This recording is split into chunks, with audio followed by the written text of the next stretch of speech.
Welcome back to the Forensics Detailing channel. I'm here with Scott from Bahnsports. Yep. Scott, thanks for doing this. That's all right, can you pleasure. introduce yourself and tell us about what you do and what Bahnsport do? So I'm Scott Gardner. Been spannering on Porsches now since 2006. I started off at Porsche Centre Bournemouth as an apprentice technician. I was at main dealer for 16 years, and 3 years ago started up Bahnsport with James, my business partner. Yeah. And we haven't looked back since. So literally all we do is specialise in Porsche. We are a small little unit and About to get bigger though. about to get bigger, expanding this year.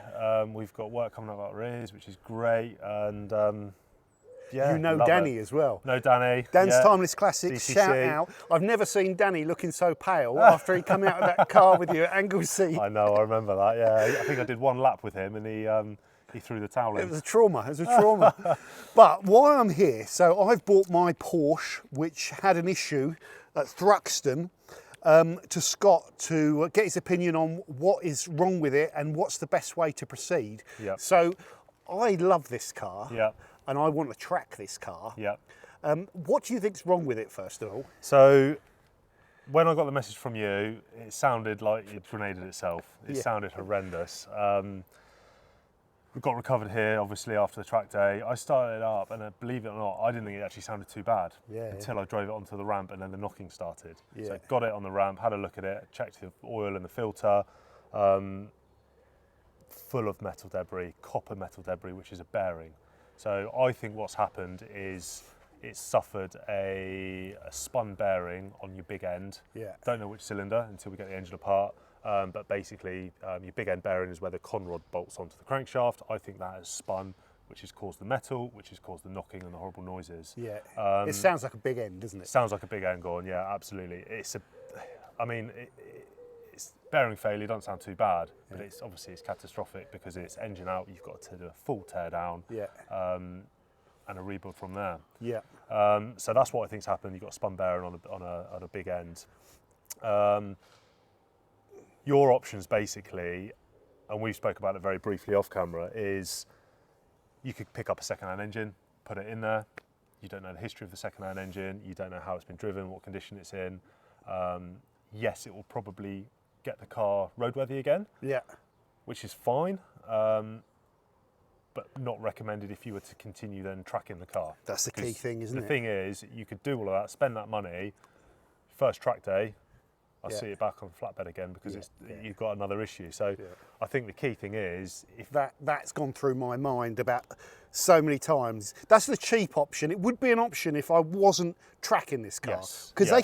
they can be driven hard on the road, can't they? Once they're all warmed up. Yeah. But driving them hard on the road and driving them hard on the track is two different it's a things. different thing, and people don't realise the temperatures, the stresses, everything that happens and goes through a car on track versus fast road use. Yeah. You can drive a car fast road and you think you're Lewis Hamilton on the road, but the reality is, until you're on track Yeah, and that yeah. car is on 100% effort, Yeah. under load all day, Yeah. Yeah. the temperatures that they generate is, And Scott knows this firsthand because you've gone through a fair few engines. haven't you? I feel your pain. Yeah. So I've obviously do a lot of track days. I threw a conrod from a spun bearing at Alton Park. Mine grenaded itself to the point where the conrod went through the crankcases. So I feel your pain, and I went through the same predicament. Yeah. Does it write the car off? Do I just throw a second-hand engine in it? What do I do? Yeah. And my decision was, I love track days. I want to continue doing track days. I've already invested a lot in the car. So my outcome was I'm going all out on an engine build Yeah. to make it as reliable and bomb-proof as I possibly can to prevent it from happening again. And that leads us on to our next bit. Yeah, I mean, that's brilliant. So we know roughly what's wrong. We know that swapping engines is a cheap way of getting me back to where I was before. And then I take it to a track and it's probably going to go. Might not go the first day, but it might be the second or third. You're on borrowed time with the same build. Yeah. Now, I could just do a Hartech rebuild, which would be great because they're great. Exactly, And yeah. you use them. Yeah, absolutely. And that would be better. But you have got loads of upgrades that you've put in these to make them trackable and make them a bit more. Yeah. And that's really what I want to do, because Yeah. the difference in price between that and a Hardtech isn't massive. So if I'm going to do this properly, I might as well do it And properly. it's also worth noting that we would do a Hardtech on it anyway. Yes, so Hardtech are involved. All of our crankcases that we do engine builds off, we will only ever sell them to Hardtech. Yeah. They do all of the liners, they supply us with the pistons, uprated bearings, for example, so they are brilliant. Yeah.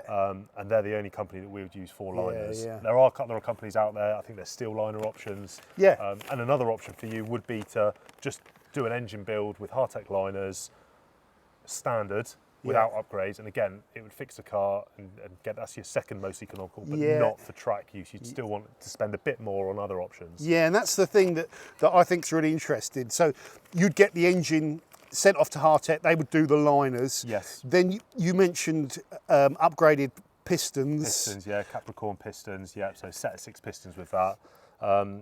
Also a set of Carrillo conrods, so uprated conrods, stronger conrods. With those you would do, or Hardtech offer the uprated big end bearings. Yeah. So slightly wider. I thought that would be really important, because that looks like a weak point on these. Exactly, yeah, it's a no-brainer, especially if the car's being tracked. Because I know of a number of cars that have spun bearings, and again, one of my friends, his Cayman 3.4 spun a bearing. Is that the same engine, is it? No. Similar, very similar, but slightly different. It's an N96 in these. Exactly, yeah, but then there's different variations of that. So yeah, bearings is a must, basically. It's a no-brainer if you're doing track use. Yeah. Other options that we've got is an uprated oil air separator. They do a motorsport oil air separator. It stops the oil surge for fast corners and smoking, and stops the oil being siphoned back into the inlet manifold. That's important, isn't it? Very important, because again, it's a bit of a weakness on these engines. Yeah. That could have contributed to it, oil starvation. It could have done, yeah, absolutely. Apparently it's got the X51 baffled sump on it, which is a good thing probably, but it wasn't, and it had fresh oil, recently topped up, complete oil change. Yeah. So it wasn't the fact there was no oil in it, it was just probably the fact it might have got oil starvation. The bearing could have just been worn out. Well, it's done mileage, isn't it, this car? So it could have been a worn bearing, it could have been fast, long corner, so a bit of oil, it could have been a combination of everything. Yeah. High temperature as well. Bad driving. Never bad driving. So yeah, definitely that touched on the sump. X51 sump, yeah, they've got the different baffles in it. You can go the next stage further and go for a deeper sump as well. So you add oil quantity, so you have more oil. There's different options there. FVD, Brombacher do a deeper sump. Hardtech do their own deep sump. There's kits on Design 911 which have got like a spacer, so you retain your original sump plate, but it spaces it down to increase oil quantity as well. There are options. They've built these things exist for a reason, don't they? Exactly. They exist for a reason. And if you look at any boxer race cars, 911 race cars running in the classes, they all run a deeper sump with added oil quantity. Yeah. So that's definitely something I would think about as well. So this engine can be made to withstand all of this stuff, because these are raced, aren't they? Absolutely. So what I'm going through here is nothing unusual. It's just taking a stock engine that you're really going to be driving hard and upgrading it with all of the stuff to make it be able to withstand. You basically want to add on as much preventative measures you can to save that engine and look after it. While it's out, while it's being rebuilt. Exactly, yeah. And why not, yeah. Exactly, yeah. So other things you can think about is upgrading your exhaust manifolds. They do X51 manifolds, or they do equal length manifolds in stainless steel. Bit of added power more than anything rather than preventative. Depends how crazy you want to get involved with cylinder head work. You can do porting and polishing and go to town on the cylinder heads. The world is your oyster, depending on how deep your pockets are, basically. I want to go with your recommendation that we talked about, and like we said, anything you spot while we're there, the up and over pipes, I know they're rotten. Yeah, so things like when the engine and gearbox is out anyway, that's your time to think about, right, clutch. Do you do a single mass flywheel? Do you keep the dual mass flywheel? But it's a no-brainer to pop a new clutch in it if there's no history of one on there. Water pump, you get a new water pump regardless on an engine build. Likewise with a low temp thermostat. Yeah. Oil pump, you said. Oil pump, I think we'll look at, especially if because of the failure, we don't know if it's lost oil pressure. Things like oil pump, you'd probably just put a new one in there. Oil pressure relief valve and springs can go weak. I think there's a 997 spring they supersede to, which is a little bit more uprated, that you'd do. But things like when the engine's out, things to think about is your engine mounts, up and over brake line, coolant expansion tank, because it's a doddle to swap out while the engine's out. Anything that's going to make life easy and there's no real labour involved, now's your time to think about it. Starter motor, for example, we know starter motors can become lazy, they can start clicking. There's no labour involved to just pop a Bosch Exchange starter motor in there. All of those little things are worth thinking about. Yeah, you have to ask the question, you keep going back to it, are you going to keep it? Are you going to keep it? If the answer is yes, then doing this now is just saving you from doing it later on. It's a horrible pill to swallow in one lump. Yeah. There's no two ways about it, because it's a lot of money at the end of the day. It's a huge expense. It's a cheap car, but then, you know, I don't think you could go cheaper, but if you're going to track a Porsche, it's always going to be a bit more expensive than tracking an MX-5 or something like that. Exactly right. And I think the engine on these, it is the weakness, you know, and it's the expensive bit when it goes. But it's also so much fun. It's 26 years old as well, isn't it? Exactly. But exactly. I that 1 or 2 laps before it blew up, I knew it's the car for me. From like I was saying, the induction noise, the feel of it. In the wet, an absolute nightmare. In the dry, just awesome. And that was on your Pirellis as well. I mean, they're terrible. Imagine that on sticky tyres. Yeah. And that's the other thing. If you go sticky tyres, you're then putting even more strain on the engine, more oil surge, because you're handling corners quicker. And so every single upgrade you do, there's always a compromise. And there's always a balance. So you might find, right, I'm putting sticky tyres on it, but it means I'm cornering faster, which means I'm braking heavier into a corner. Right, I need to upgrade the brakes. I'm upgrading the brakes heavier. I've got a feeling I'm going to be coming back to speak to Scott about brakes, because I didn't work them that hard, but I can feel them starting to go. It's easy to spiral out of control quickly. But what a journey. You know, there's worse hobbies out there. There is. I'm addicted to track days. I've been doing them for 4 or 5 years now. I have no intention of stopping. I love them. You know.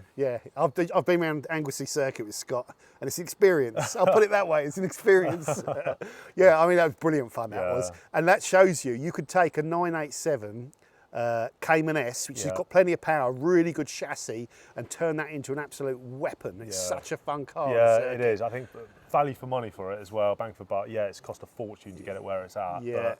But it will, though. We talked about this as well, didn't we? Yeah. You could, the 981 Cayman is something that's of interest, but then you're going to pay 40 grand for it. The consumables are going to be high.